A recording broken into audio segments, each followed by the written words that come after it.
Good evening, everyone. Thank you for coming, and I guess I want to welcome myself to this beautiful auditorium here in North Conway. Thank you for having us here. This is quite lovely. What a lovely high school you have up here, and we're happy to be up here, even if you are paving Main Road in North Conway. For 2 years. For 2 years. Oh, so the highway projects are the same all over the state. Isn't that nice to know? All right, I apologize to people here and listening that we are starting a few minutes late. As I said, there was a little traffic and we wanted to make sure all members of the redistricting committees of the House and Senate of the New Hampshire General Court were here that we knew were coming. So having said that, this is business of your general court for the state of New Hampshire, and I would like to begin tonight by saying the Pledge of Allegiance. So if you would join me in standing, there is a flag over here. I pledge allegiance to the flag of the United States of America and to the republic for which it stands, one nation, under God, indivisible, liberty and justice for all. Thank you for doing that. As you might know, this session is being video and audio recorded, and it will be subsequently placed online and made publicly available. This is not a typical meeting of a House or Senate committee. Not all members are present here tonight. Staff of the General Court has worked to secure this meeting. For those of you watching, we are in Carroll County at the Kennett High School. And I and the committee are certainly grateful to the staff that arranged this and the organizations that control the use of this facility. And thank you for the microphone and the setup. It's really terrific. As I said, this is a joint meeting of the House and the Senate committees on redistricting.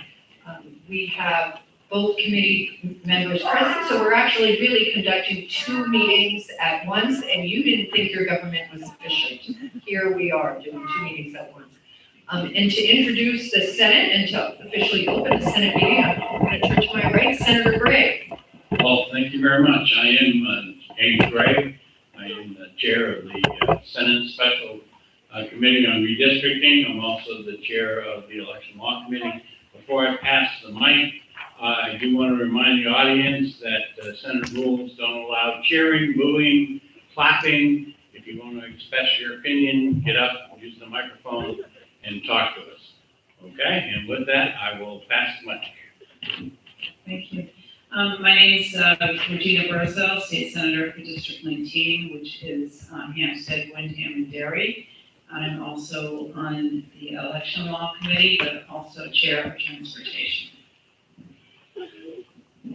Good evening, everyone. My name is Senator Rebecca Perkins-Cloca. I represent District 21 on the Seacoast, which is Portsmouth, Durham, Newmarket, and the surrounding towns. And my family is joining us here tonight, so just be nice to us when you testify.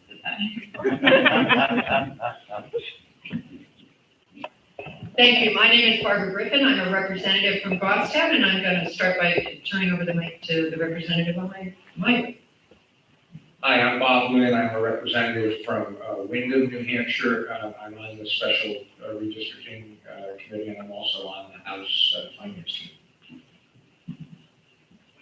Good evening. My name is Marjorie Smith. I represent Durham and Manbury in the House. I serve on the Judiciary Committee and on this Special Committee on Redistricting.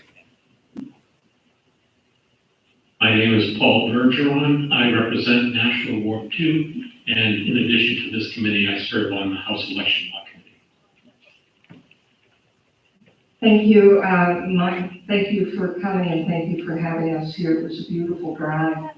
My name is Lucy Weber. I represent Cheshire District 1, which is Walpole, Westmoreland, Chesterfield, and Hinsdale, which is the farthest you can go southwest and still be in New Hampshire. So it was, I've seen a lot of the state today. In addition to the Special Committee on Redistricting, I also sit on the House Health Education, House Health, Human Services, and Elderly Affairs Committee. I'm sorry, I've had a long day. Thank you, Representative Weber.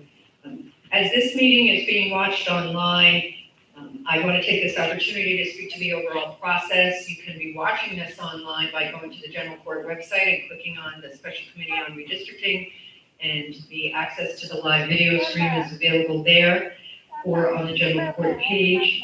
And information on the redistricting process for the House of Representatives can be found on the general court website. And once there, you select the House of Representatives and then go to the standing committee site where the special committee on redistricting has a link. When you get to the special committee on redistricting page, there's a link that allows you to email all committee members. And I'm speaking of the House side. The Senate also has a web page. There is also something on the page for a link of meeting minutes, recordings, information that the committee has been considering, and there's also a link there for people to submit comments and maps online so we can take a look at what members of the public might see. And of course, we're here for the public input in regards to what you might want to see for maps. We're here for redistricting, which is a process that occurs throughout the country every 10 years after the federal census is completed, and that population data is used to create districts for representatives at all levels of government. Here in New Hampshire, our Constitution says the responsibility for the creation of those districts is that of the legislature.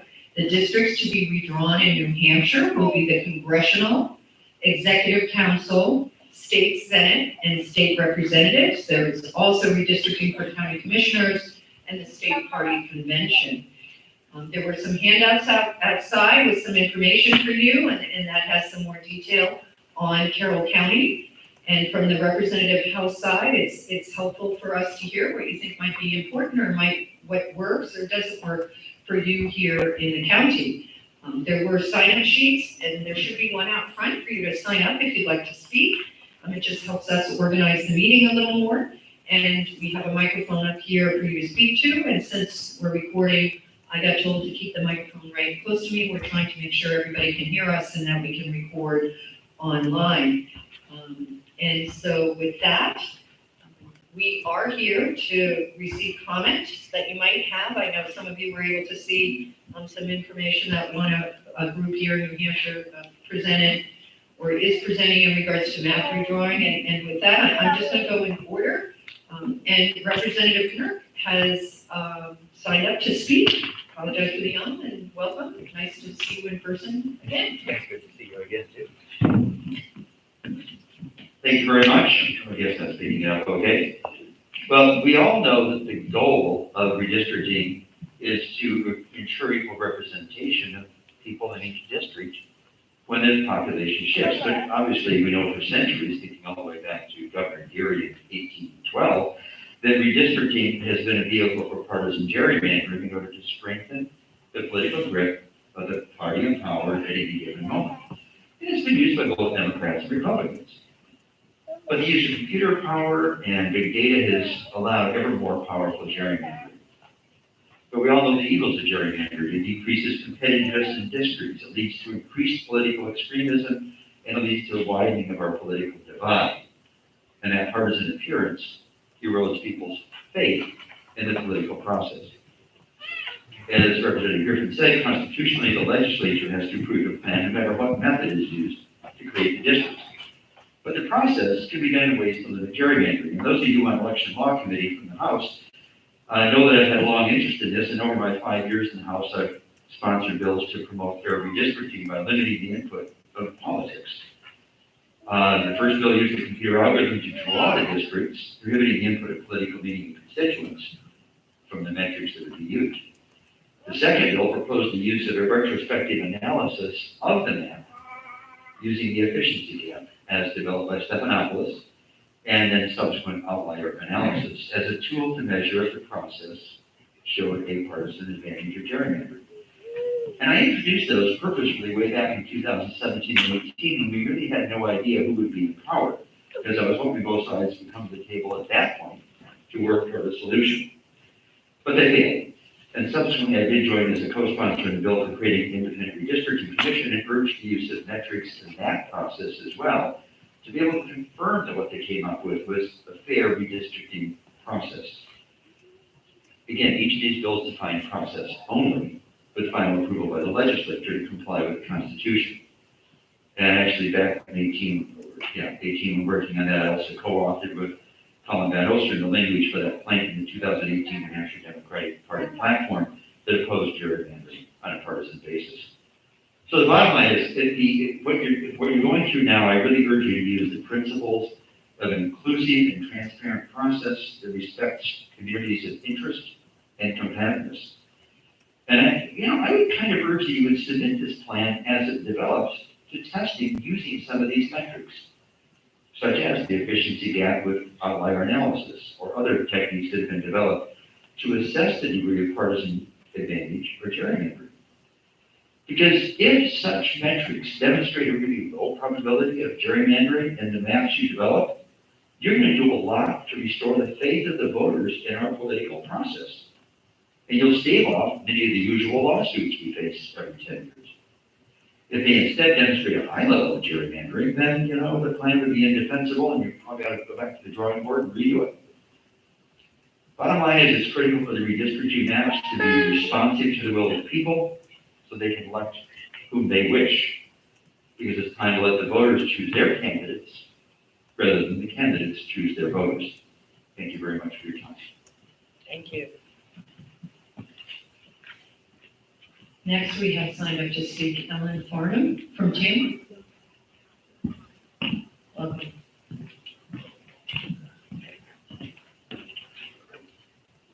I want to begin by thanking you all for coming, and especially since the drive was so slow today. We really appreciate you. All the hard work you've invested in this whole process, and it's a huge responsibility. Your work will impact all of us in the years ahead.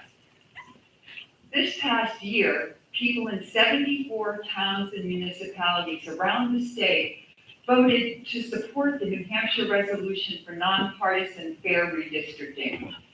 Clearly, the public desires a fair, open, and impartial redistricting process. Your special commission has taken a good first step by scheduling the listening sessions like you're having tonight in each county. However, the committee must follow up these listening sessions with 4 additional actions. First, the Special Redistricting Committee should immediately disclose the criteria they are using to create the new voting districts. Second, once the maps are drawn by the Special Committee, they need to be made available to the public. Each citizen deserves an opportunity to see the maps, study the maps, and then comment on the maps. Therefore, another hearing is imperative.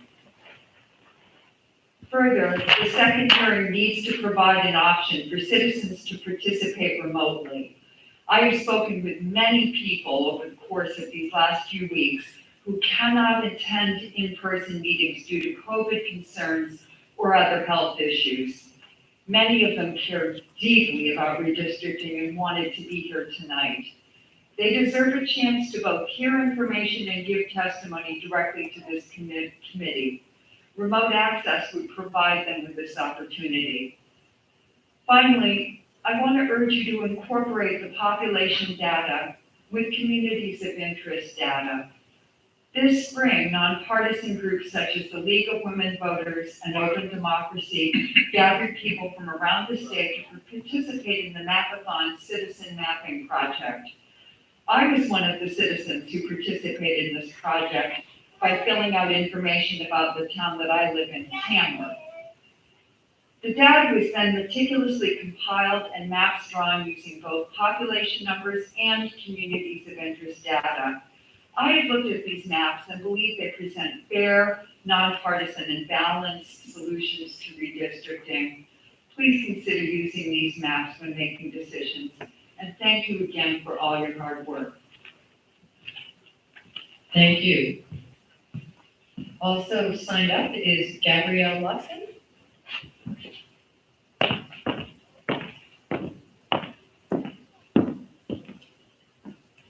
Good evening. I want to also thank you very much for the opportunity to participate in a crucial process to share our ideas about what it is going to take to secure fair and trustworthy voting districts for the state of New Hampshire. I'm Gabrielle Watson. I'm from the town of Tamworth.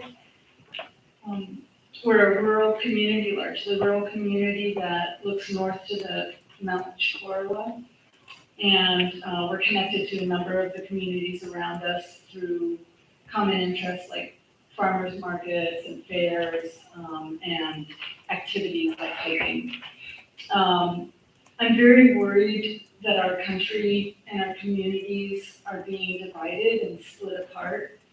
And so this process is crucial to help us assure that we have non-partisan and fair districts that everybody can trust and have confidence in, to secure our sense of confidence in our democracy. In general, what I would like to see and what I think this means is that we need to understand the criteria that you're using and to have a clear and transparent process to understand how you're drawing the maps and have an opportunity to input into the maps and see them. I think it's important to keep high school districts together and public health regions together. These are some of the communities of interest that we identified during this process of citizen-led and citizen-oriented mapping that Ellen was just describing, and keeping the districts compact so that the people who live in are represented by their representatives share cultural resources, share interests in common, can know each other and live close to each other. So they go to the same medical facilities. All of this helps us collaborate around regional initiatives. Right now, Tamworth is struggling with how do we recycle. We're trying to figure out who can we collaborate with. Those kinds of bonds really help us work together. So those sprawling, districts that go from one side of the state to the other, obviously the communities in the far ends of those districts have nothing in common with each other than having a shared representative who may or may not be listening to all of the members in their district equally. Very specifically in Tamworth, we share a lot of bonds with the community of Sandwich, and so that's an interest that I would like to express. I know it's complicated because you're needing to follow a lot of rules about numbers and, compactness and being contiguous with other communities, but that's one thing that for us in particular, because we share so much between our two communities and also with Madison, that's one thing in particular I'm interested in. And then finally, the last thing that I wanted to speak to today is really the importance that people need to have a chance to have a say in fair redistricting. It's wonderful to have a listening session and to listen ahead of time before you develop the maps, but we need to see those maps that you develop and to be able to respond to how those maps, are they adequate to our understanding? Are there perhaps questions that we have that might improve on them, that might make them more representative and more responsive to the interests that we share as communities? So while the listening session is great, and despite not having Zoom, which you would think after 18 months we would have been able to figure out how to have Zoom participation in a public consultation process, but I do think that we need to know, or I guess the question that I have is, when will we see the draft maps? And when will we see the criteria that you're using to draw those maps so that we can understand your thinking behind the maps? And when will you be taking public comment on those maps? And how much time will we have to make comments on those maps before they're voted on? It seems as though we would need at least 2 weeks before they're finalized and they're voted on in order to have any kind of meaningful input into the substance of what you've developed through your hard work. So I would like to urge you to commit to having another round of public hearings after the maps are released and before they're voted on, and potentially consider, if it's not feasible to have the Zoom interaction in all of the public hearings, then to have a standalone Zoom session for all of those people. We have a number of people who are compromised medically who weren't able to be here tonight, but who've been participating with us in our preparation for thinking about what we wanted to say tonight. So I urge you to consider at least having a Zoom participation option for those people. Thank you again for your hard work. Thank you. Also signed up to bring us comment tonight is Leonard Witt from Sandwich.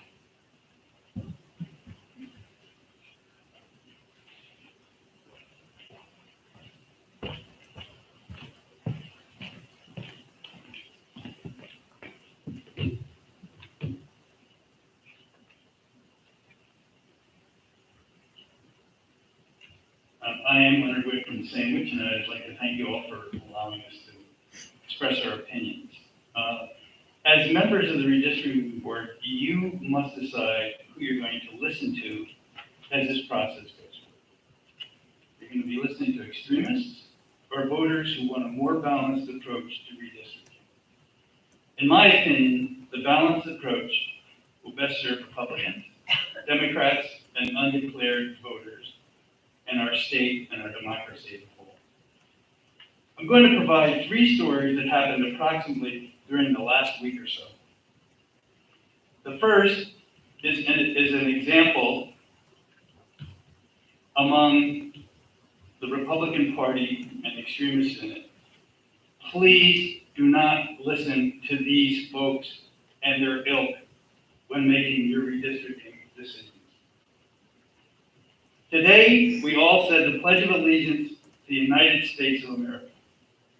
I hope all of us and all of you believe every word of it and are not just mouthing those words. I bring it up because 9 GOP members of the New Hampshire House of Representatives recently co-sponsored a bill which provides for, and I quote, that the state peaceably declares independence from the United States and proceeds as a sovereign nation. This is what extremist-leaning redistricting brings forth. They are betraying our pledge to one nation under God. Story 2. The New Hampshire Executive Council, with its GOP majority, following the lead of anti-maskers, anti-vaccine extremists who, at one point, forced the cancellation of the meeting. That board then later rejected $27 million in federal funding to help the state fight COVID-19. They did so even though Governor Chris Sununu later said, our state COVID response really depends on this money. It's a disservice to all of us we are elected to serve. To anyone watching, it seemed the Executive Council caved in to the screaming mob, the extremists. Now New Hampshire is the only state in the nation that declined the funding and in essence gave our hard-earned tax monies away to support other states like Massachusetts, Vermont, New York, New Jersey, and allow them to fight COVID. This is not very fiscally responsible. And again, some of it was pushed forward by extremists, and that's why I'm pleading with you not to take that course. Story 3, and there's a message in here. In Moultonborough also this week, similar anti-vaccine, anti-mask groups demanded via petition that a vote be held by the school board. The petition demanded that masks be optional for extracurricular activities. It would reverse the school board's mandate. However, the good people of very conservative-leaning Moultonborough voted to support the school board's mask mandate. More than 350 people voted, and 57% of them voted for the mandate. It's a backlash towards extremism, and it might be, for the Republican Party, a harbinger of the future. You have a choice. As you make redistricting, you can listen to the good people of Moultonborough or the extremists, some of whom would divide our nation and separate New Hampshire from it. It could backfire and permanently hurt the GOP, especially if Moultonborough is a sign where rational voters are headed, which is away from extremist politics. I hope all of you consider to stay as far away from it as you can and do balanced districting to bring our country back into balance, our state back into balance.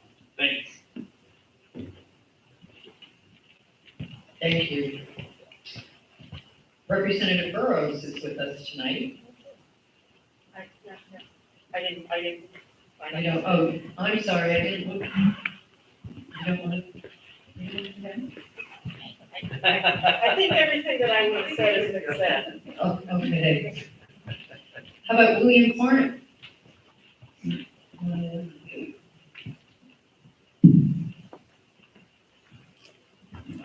Good evening, and thank you very much for being here to listen to our input. I'm having trouble understanding exactly what your criteria is. I don't know if that is listed somewhere in a published document that we can read. If it is, I would like to know where that document is. I have looked at the maps that were drawn that are outside, that you'll see and have seen probably many times. I don't know all of the dynamics that were used for those maps, but when I look at them, they look like they have been used to make it as fair as possible. And I think fairness is the thing that needs to be considered above party, whether it be Democrat or Republican. We need to be fair to all citizens in the state, not just one party or the other.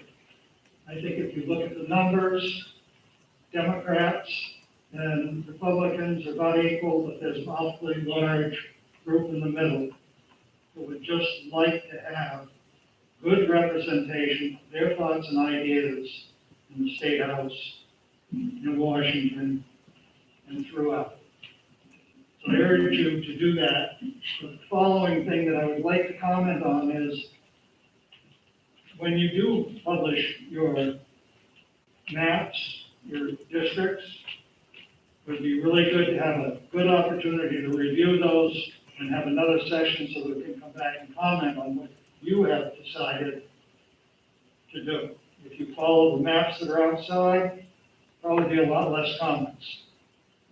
But thank you very much for your time here tonight, and I appreciate the work you're doing. I know it's difficult to make all the numbers fit together and try and get communities of interest together and keep this state on a forward path, not on a divisive path. Thank you. Thank you. Is there a Sue Cosa here? I'm pretty sure I mispronounced the last name. Would you like to speak? I said I wanted to listen. Oh, there you go. Okay, well, thank you.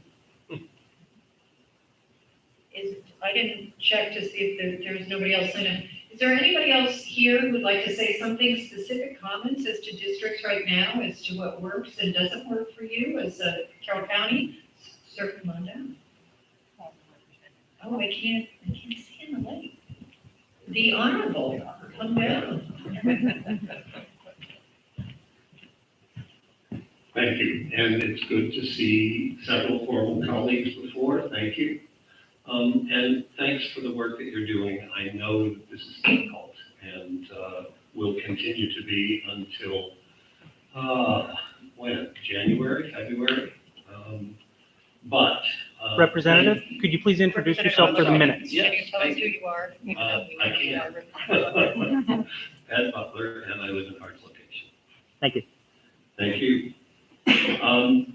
Something that I haven't paid much attention to, and that I appreciate that there is information there that we can use and maybe not have used enough, is the committee website.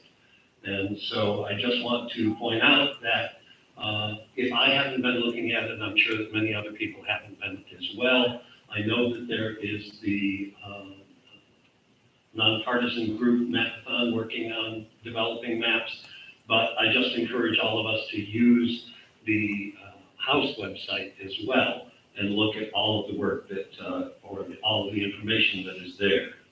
And as Representative Burrows said, my concerns are essentially the same as those you've heard. Transparency is, I think, critical. And I understand that there is a deadline of November 18th, but I also understand that the deadlines in the legislature have been and will continue to be flexible. And if it is possible for you, not necessarily to return to every county with the maps, but to somehow provide a process where we can see the work that you do and have the opportunity to comment, that would be important. I think it will go a long ways towards having trust in the process. You've heard concerns about having a virtual meeting. You can't do it at every meeting, but possibly you could do one. I know that it is the speaker's designation that there should be no virtual meetings. I would hope that you would challenge that. And in terms of communities of interest or communities of affinity, I live in the little finger at the top of Carroll County. It sticks its finger into Coas. And yet, some of the maps that I have seen suggest that our affinity is north to Coas instead of south to the Conways and into Carroll County. I would hope that you would understand that although I'm an innkeeper and some of our guests go to Breckenridge Woods to go skiing, most of our guests and those residents in our town are going to Bartlett, are going to Conway, are going to Tamworth, are going to Jackson. And that affinity is important to us, and I hope that you won't break it. The Senate district that is proposed by the Mapathon group undoes the relationship between Coas and Grafton, which is a natural geographic connection, and redoes it so that geographic connection is to the northern part of Carroll County. It's not as comfortable a relationship, I don't think, because Franconia and Sugar Hill and those areas have always been related to Littleton and Bethlehem in a way that northern Carroll County is not. So I would hope that you would appreciate that concern and consider it as you put your final maps together. And again, thank you very much for your time and for coming all this way and going to every county to hear us. And please come back to us with the possibility of having some kind of commentary before you finalize your work. Thank you. Madam Chair, could I ask a question? Very short question. Yes. I'll ask And then I will decide whether the Honorable Representative Butler can answer it, okay? Thank you very much. It was addressed to you, Madam Chair. I don't know if I'm the only one who is curious about exactly why Hart's location is in this county, given the way the map is drawn. The finger. And Is there a historic reason for that? there, I'm sure is, but it's Yeah. before me, and I will find the answer and send it to you. Thank you for indulging me. Well, it does beg the question, as you look at it, the maps in New York. The Yeah. county maps in other regions don't always make a lot of sense, but that probably wins. It works fine. All right, thank you. Is there anybody else here who'd like to speak? Representative, come on down.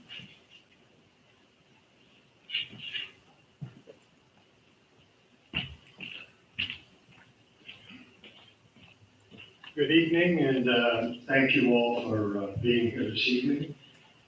To Marjorie and Lucy, it's nice to see you travel up and over, so They're thank going to you. need you to state your name for the record. For the record, my name is Mark McConkey.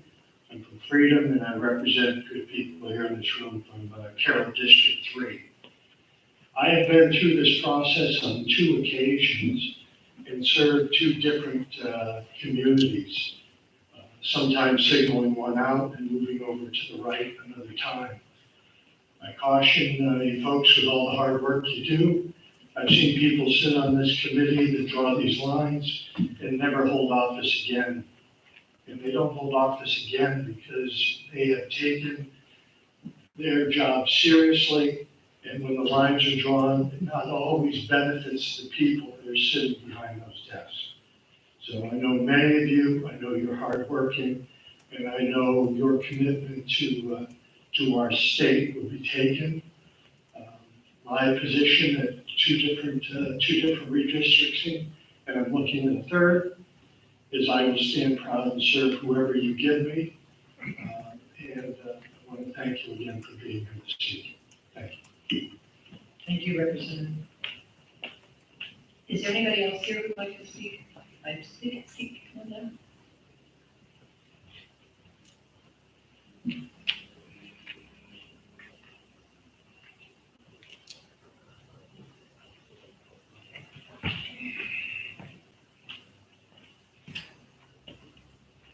I'm the dishonorable Bill Marble in South Conway. I didn't really plan to speak, but it's hard to turn down an invitation. I have lived in this town for quite a while. I still sleep in the same bedroom I was given when I was 5. And as a young Democrat growing up around here, and as a young man, I was appalled at how many Republicans there were around me. And I wished for many years that someone could do something about it to change that. Well, they did, and I think they kind of overdid it. And as an older ex-Democrat who was rather dismayed at his party, former party at the moment, I'm just hoping that you can do something to reverse the process. Thank you. Sort of puts redistricting on, Is there anybody else here who'd like to speak? Thank you, come on.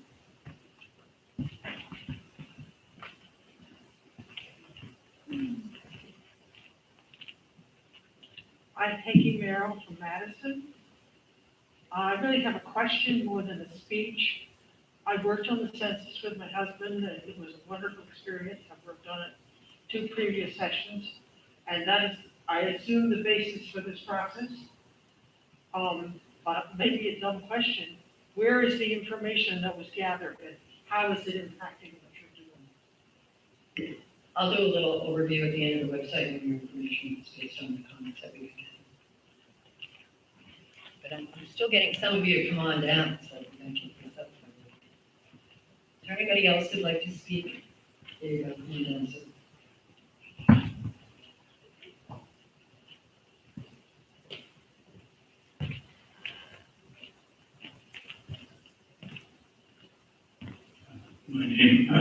My name is Bob Postel, and I live in West Ospey. And we've talked about fairness and balance, so to provide some balance for the former Democratic gentleman who was just here, I thought I'd get on record as saying I'm a recovering Republican. And in a way, that drives home the point I want to make, which is party affiliation shouldn't have anything to do with the districting process. Yeah. And the gentleman who spoke a little while ago seems dismayed about some of the things the Democrats have done. I know I'm dismayed at some of the things that my former party has done. And I think you guys shouldn't give a darn about whatever any of your party has done. Your focus is simple: a fair, balanced, and reasonable map.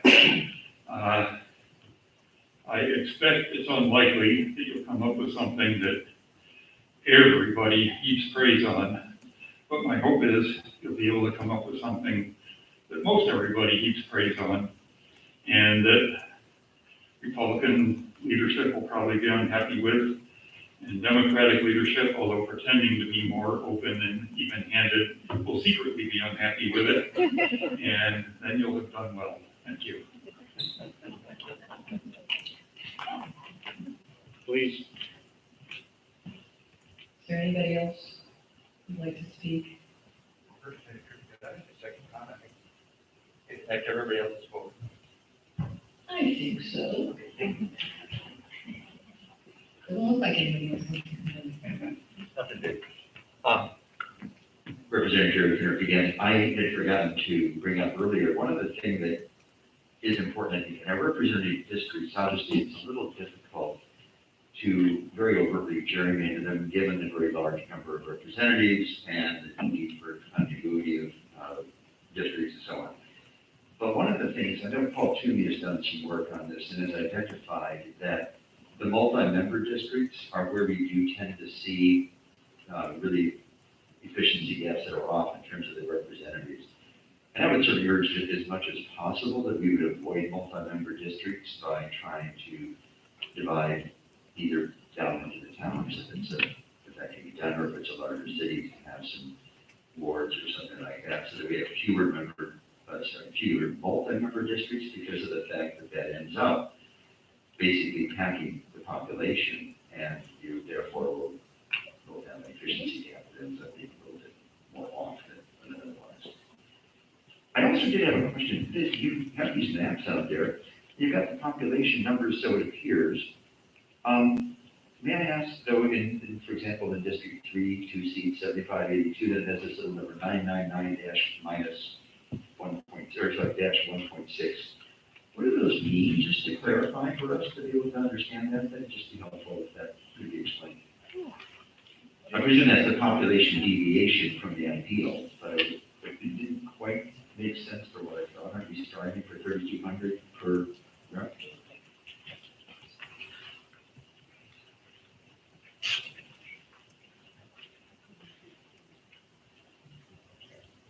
It's the number in each district, it'll give below the, like, District 3, 2 seats, 7582, and then there's a number 999-1.6%.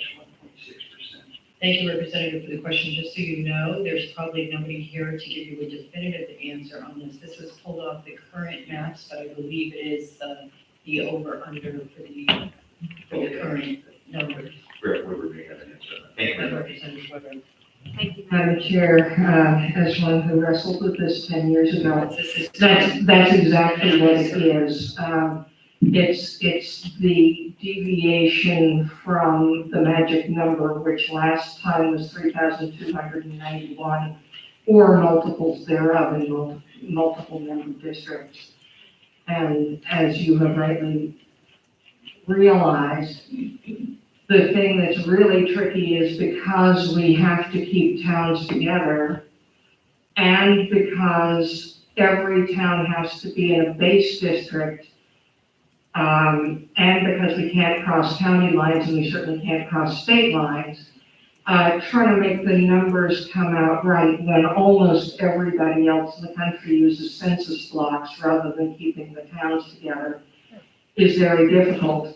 And when you have a floterial on the top of that, when you have one town that's only a little bit off and one town that's very much off, that then throws that out, and the New Hampshire Supreme Court will tell us we can't do it that way. And those are the considerations that have to be taken into consideration before you even get to the communities of interest piece.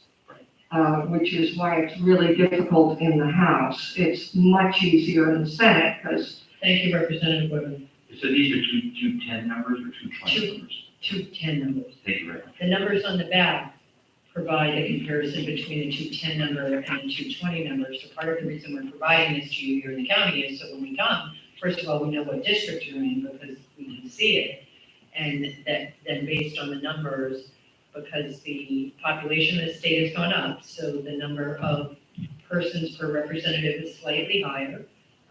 What, if anything, is to your current districts might work or might change in the future. And of course, this is only the House district maps, as has been pointed out. Thank you. Is there anybody else? All right, well, I think I am going to take this chance to sort of go over a little bit about what I spoke at the beginning. There's lots of comments about providing Zoom access. If you want Zoom access, that means you can be watching us on YouTube right now as we're speaking, and you will be able to go online to the general court website and watch this meeting tomorrow if you didn't have enough of it tonight, because it will be posted usually pretty much first thing in the morning. And you can take a look at it there. You can also take a look at all the other public input sessions we've had. We have 2 more scheduled next week. We have Hillsborough and Belknap County. Also on that website to review, we have the laws that govern this. We have the meeting minutes, and we have the material that we have reviewed at the meetings. As you heard Representative Weber say, we have criteria that we have to follow, and those criteria have been discussed at meetings and agreed upon, which are constitutionally required. We also have to make certain assumptions in regards to cities, in regards to populations when we do this. And as you just heard in that back and forth, when you start to talk 400 representatives and trying to figure out how are you going to split them up between 1.3+ million people, it starts to get pretty complicated with the numbers. And keep in mind, we have to stay within county boundaries. We can't go outside of the county for your representatives here in Carroll County. So if you go on that website, you will be able to see what we've been talking about and the criteria. And again, you can take a look at what maps have been submitted. You can view submitted testimony, and it will ask you what bill you want to look at. And the bills are for the various things I told you about at the beginning in regards to redistricting. The Senate is one bill, the House is another bill, the congressional districts are another bill. So you can just look at the list and pick the district. You click on it, and then you can see the submissions. And I'm on it pretty much every day, so I know that there are some maps up there. So you can take a look at those maps, and you can submit testimony to the committee directly from that website by going back and forth. So as has been referenced, there have been certain decisions made about Zoom meetings that people want to talk to me afterwards about it. I'm happy to. But if you are able to participate in Zoom meetings, you can get on the website and get that information to us. And I will tell you, it will get to all committee members. As I explained, not all committee members are here tonight, but those emails to committee members go to everyone. And that website can be viewed by everyone. So we certainly encourage you to use it because we're pretty happy it's up there. I'd like it to look a little prettier, but it's certainly functional and can get you the information. I think that would be helpful, and for you to submit to us, that would be helpful also. Senator Gray, did you have anything you wanted to say? Just that when you try to do all the House members, that's one website. The Senate has its own website. The easiest way to get there is right off the general court page. Then on the right-hand side, about halfway or a little more down, there's a link both to the House's website and to the Senate's website. So I just want to make that clear. If you do want to send to both committees, you would need to go to both of the email addresses that are listed on the pages. So with that, is there anybody else who would like to speak here? Senator Perkins spoke. Oh, yeah, Senator Perkins is, go ahead. Thank you, Chairwoman. There was some interest expressed in the process going forward, so I wondered if you could just speak briefly as to what's coming up next, both for this joint committee and then for the bills that will ultimately result in the maps, just to help create understanding here. Well, I can speak for the Senate process. I think it's the 25th, a week from this coming Monday. I've scheduled a meeting. It's only a 15-minute meeting because there won't be a lot to discuss, but we will, at that meeting, we'll make some decisions. As a chair, I can schedule meetings, but I can't do a whole lot. So, you will get an opportunity, and the rest of the committee to express your opinion. On the House side, I think you might have heard, there's a date of November 18th. Those of you who are here from the House know that we have calendar dates that we follow, and we will be meeting the November 18th deadline because that doesn't end the legislative process. As you all know, that goes into next year.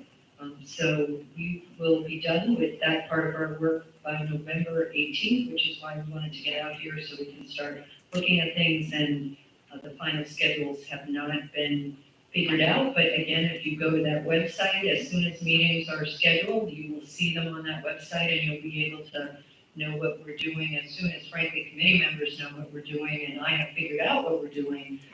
Because that's exactly what happens when something gets set, it goes to staff who puts it out on the calendar and on the website, so you'll be able to watch it there. But November 18th is our deadline. And with that, I want to thank you all very much for coming tonight and having us here at this beautiful facility. It's been a pleasure to be up here, and I hope there's a lot of snow this winter, and I'll be back. Thank you.